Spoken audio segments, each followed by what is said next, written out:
मंत्री पर, प्रधानमंत्री पर, गृह मंत्री पर, मुख्यमंत्री पर 1 रुपए के भ्रष्टाचार का कोई आज तक आरोप नहीं लगा पाया।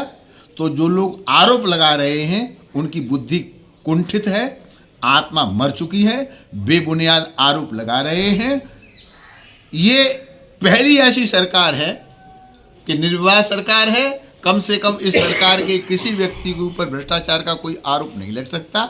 इससे पहले यूपीए की सरकार थी, आधा मंत्रालय तो तिहाड़ जेल में था। लोग कहते थे कि अब तिहाड़ जेल में हुआ करेगी, घोटाले घोटाले घोटाले। आप भी दिन रात उन्हीं घोटालों को चलाते रहते थे मीडिया पर। अब तो क्यों नहीं कोई घोटाला है? क्यों कि राजा ईमानदार है और ईमानदार राजा का खौफ होना चाहिए। इसलिए पूरे विपक्ष में भयंकर खौफ है। एक ईश्वर साहू, मतलब 400 से 500 करोड़ रुपया कांग्रेस का ईश्वर साहू, ये कहाँ से निकल रहा? तो जिनने, मोदी जी ने कहा है, जिसने लूटा है एक एक पैसा निकालूंगा, किसी की मानने वाला नहीं हूं, किसी को माफ नहीं करूंगा। जनता के खून की कमाई का जिसने भी डाका डाला है उनके सबके घर से पैसा निकलेगा, निकलना है, अच्छी बात है। आपने कहा बीजेपी के किसी भी नेता पर भ्रष्टाचार का कोई आरोप नहीं है, लेकिन पूरी की पूरी पार्टी पर ही आरोप लगा है इलेक्टोरल बॉन्ड के जरिए, और कहा जा रहा है 7,000 करोड़ रुपए का चंदा लिया गया जिसका कोई हिसाब नहीं दिया गया। देखिए, जिस प्रकार से लोगों की बुद्धि जब काम करना बंद कर देती है तो ऐसे ही प्रलाप करते हैं, जैसे ये प्रलाप किया। तो ये आरोप वो क्यों लगाएं?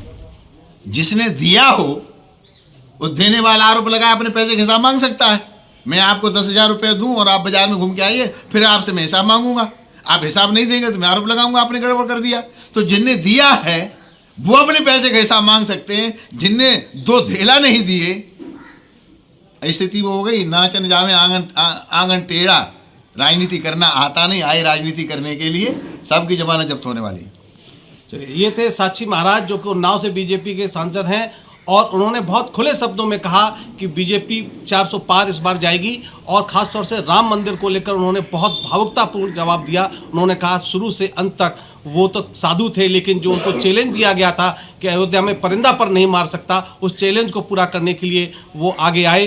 उन्होंने राम मंदिर की मांग की और राम मंदिर निर्माण के भी साक्षी बने। उनका कहना है कि जो इलेक्टोरल बॉन्ड है इसमें कहीं कोई ज़्यादा गड़बड़ नहीं है और पूरी पार्टी पूरी तरह से पाक साफ है, किसी भी नेता पर भ्रष्टाचार का कोई आरोप नहीं है।